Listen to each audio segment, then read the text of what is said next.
Okay, we're rolling now. This is welcome to APA's sPlainJane Reality. This is part 3 of 6 of How We Roll,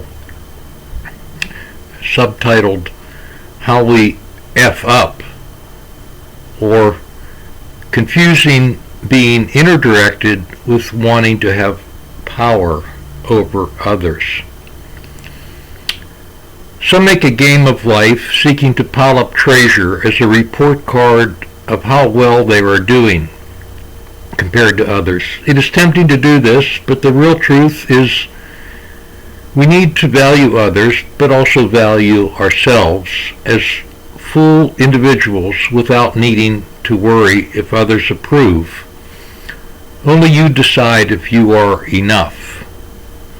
Your inner dialogue with your better angels or with God should be what you compare yourself to.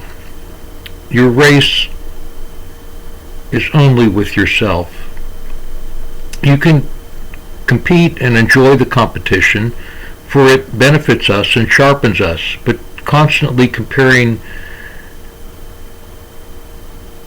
how you feel to how others feel is like grading on the curve, not adhering to an absolute. You are you, a unique child of the universe. Your relationship to the universe belongs to you, just like your choice of religion or not. If you are not interdirected, you can never be free. Power over others is another game some play. This is where the issue of race comes in. The history of eugenics is as a pseudoscience, a way to use supposedly empirical methods to justify slavery, is one of our greatest failures as human beings. When using the Bible and religion to explain why some should own others or hold themselves to be superior began to weaken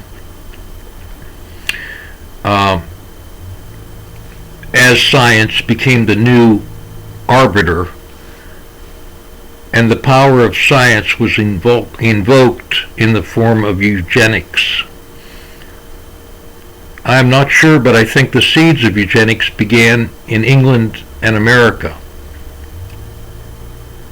Adolf Hitler took those misconceptions and half-truths to the ultimate insanity or ultimate logical contradiction of murdering all those who threatened the concept of a master race.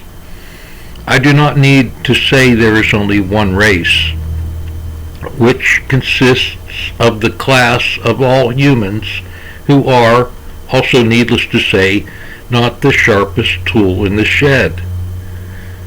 White supremacy or white privilege is the latest reincarnation of our confusion and our fear that we are not enough. This quick romp through time and attempt to explain not only myself but the whole of the 20th century is not a modest proposal. I offer it as a summa cum laude of my life experience and perception of man's behavior over the last 150 years or so, but you can take it back as far as you want. The developments of our technology, the singularity of a world locked in chaos, locked in seemingly unsolvable polarities, and on the brink of self-immolation, demands that we look inward at how we roll and how we have gotten here. Incessantly looking outward for new worlds to conquer has not resolved any of our inner conflicts. And maybe the answer is inside of us, not out there. Whether one believes in an external God who is separate from us, above us, looking down on his creation, or perhaps one believes in no God, but only the tenuous grasp of science and corporations to guide us to a better result. So, a little subsection subtitled Great Leap Year Backward, February 29th, 2024, Self-Immolation in the Age of AI. Shortly after a man burned himself to death as a protest against the State of Israel's response to the October 7th attack by the Hamas government, the Russian head of state, Vladimir Putin, I call him Rasputin, announced in his State of Union address yesterday, I believe, that he possesses nuclear weapons and the nations opposing his war in the Ukraine should be aware of the possibility that Vlad could choose to use them. Should we believe him? He may just be kidding us, or he may be serious. What he is counting on is that we all have to wonder which one is true.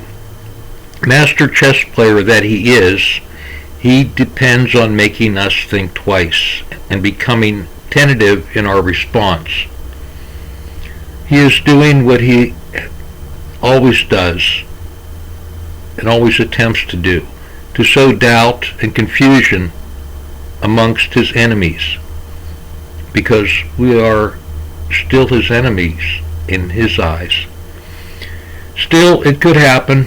Miscalculations are constant in human affairs. Mistakes can happen, especially when the stakes are high and emotions run amok, as we all know.